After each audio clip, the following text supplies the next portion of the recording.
নমস্কার, রান্নায় হাতে খড়ি থেকে আপনাদের জানাই স্বাগত। আজকে রান্নার বিষয় হলো ময়দা চালের গুঁড়ো ছাড়া কিভাবে কলার বড়া করা যায় তাই দেখাবো। চলুন কিভাবে করতে হয় দেখে নিই।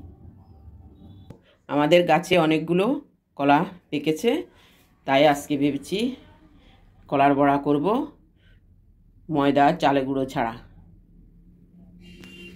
দেখুন নিজের গাছের কলা কি সুন্দর। এখন আমি কলাগুলোকে খোসা ছাড়িয়ে ফিরে আসছি।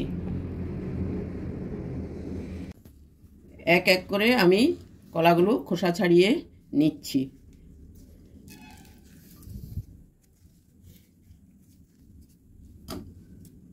সবগুলো কলা ছাড়িয়ে আবার ফিরে আসছি। সবগুলো কলার খোসা আমি ছাড়িয়ে নিয়েছি, এবার চটকে নেব। ভেতরে যে বিচিগুলো আছে বিচিগুলো ফেলে দেব। আমি সবগুলো কলা ভালো করে চটকে মেখে নিয়েছি, আর এর মধ্যে দু একটা বিচি ছিল, ওইগুলো আমি বের করে নিয়েছি। আপনারাও মাখার সময় একটু ভালো করে দেখে মেখে নেবেন। এবার আস্তে আস্তে আমি মিশাচ্ছি আটা। আমি এখানে বড় বাটির এক বাটি আটা নিয়েছি, একটু একটু করে দেব। নিয়েছি ছোট বাটির এক বাটি সুজি, ওখান থেকেও একটু দিয়ে দিচ্ছি অর্ধেকটা। জল দেব না, এর মধ্যে যা হয় ওভাবেই মেখে মেখে করব। দিয়ে দিচ্ছি চিনি,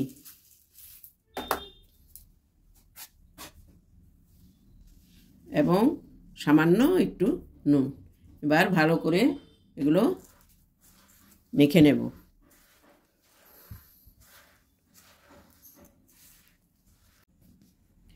আমি সুন্দর করে কলাগুলো আগে চটকে নিয়েছি, তারপরে আটা এবং সুজি আর চিনি দিয়ে মেখে নিয়েছি।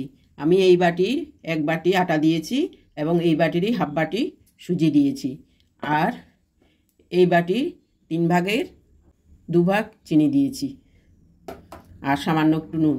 এবার সুন্দর করে মেখে নিয়েছি। এবার কড়াইতে তেল দিয়ে বড়াগুলো ভেজে নেব। কড়াইতে তেল দিয়েছি, তেলটাও গরম হয়েছে।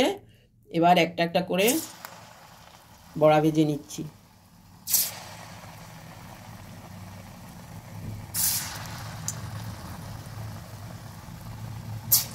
আমি ছোট ছোট করে দিচ্ছি, আপনাদের চয়েস মতো আপনারা দেবেন।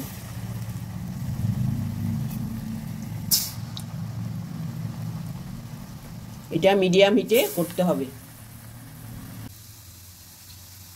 বড়াগুলো হয়ে গেছে, এবার আস্তে করে তুলে নিচ্ছি।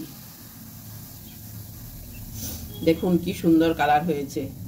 আপনারাও ময়দা সুজি দিয়ে করে দেখবেন, ভালো হয়।